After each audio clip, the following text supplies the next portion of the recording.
Shalom and welcome. This week is the week during Passover, and although there are special small sections in the book of Exodus that are assigned as a special reading for this week, we also have the regular Torah portion of the week, Shemini, and it's an interesting portion. It talks about the rituals that occur as the final part of the ordination of Aaron and his sons. It contains the story about how two of Aaron's sons bring what they call an alien fire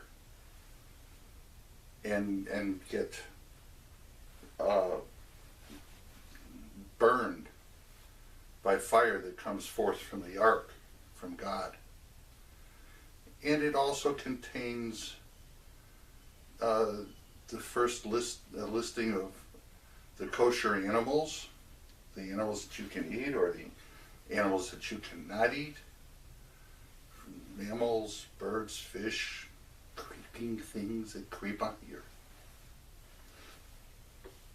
But I would like to focus a little bit on fire, because we have the Nadav and Avihu who get burned by fire for doing something that was not commanded of them. And we have talk of the fire that burns on the altar. And this subject of fire is something that pervades a lot of Jewish thought when it comes to talking about spirituality and closeness to God. We say someone's soul is on fire when they're very passionate and very caught up in the spirituality of a moment. And we talk about their heart being on fire, their soul being on fire. Midrash talks about the Torah being written in black fire on white fire. So this thing of fire is very important, fire and flame.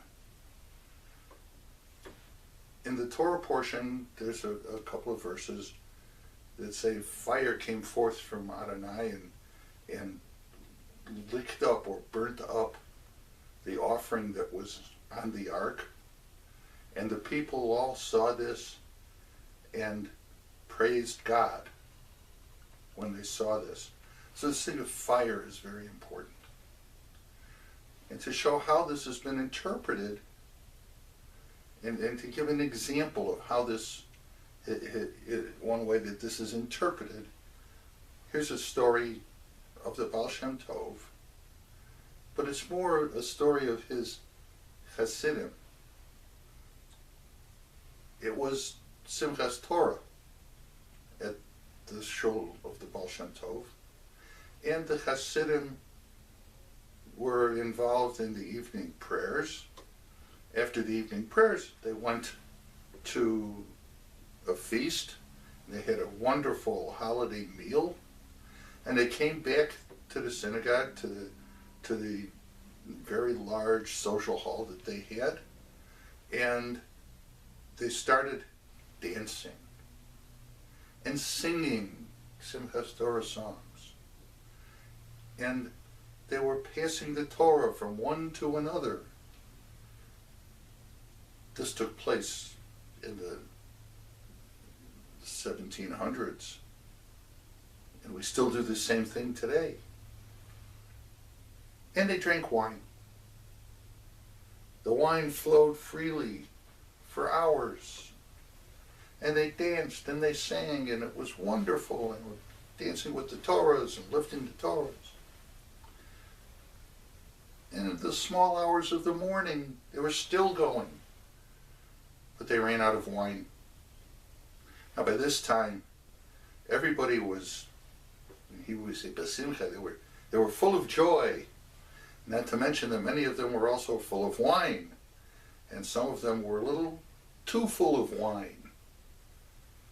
But they'd run out of the wine.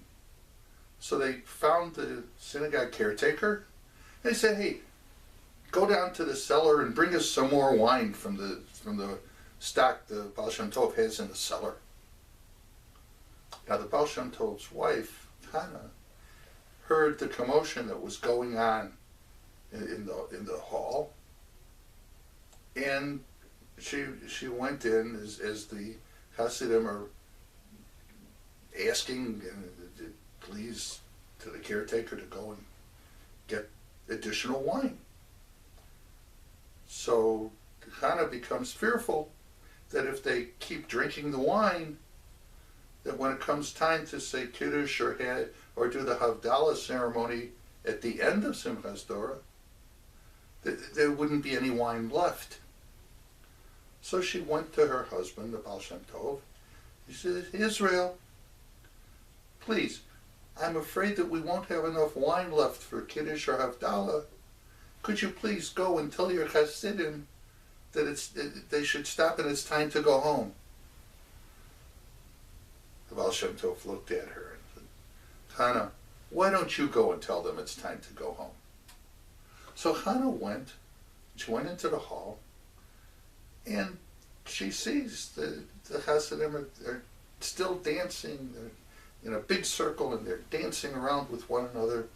And she sees over their heads is a flame like a circular canopy over the heads of all the Hasidim. She looks at this. And then she goes and picks up all the empty containers, goes down to the cellar, and brings up the wine that they asked for. Well, later when she sees the Baal Shem Tov, her husband, he asks her, Hannah, did you tell them it was time to go home? She looks at him and says, Israel, next year, maybe you should tell them it's time to go home. And that's how it was in Simchas Torah.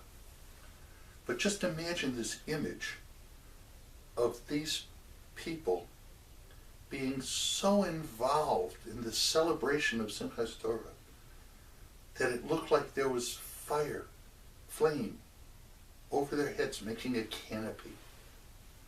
So intense was their passion, and so raised were their spirits with the love of God, in praising God.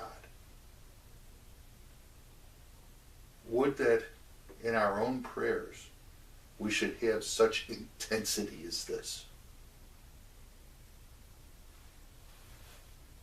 Shalom.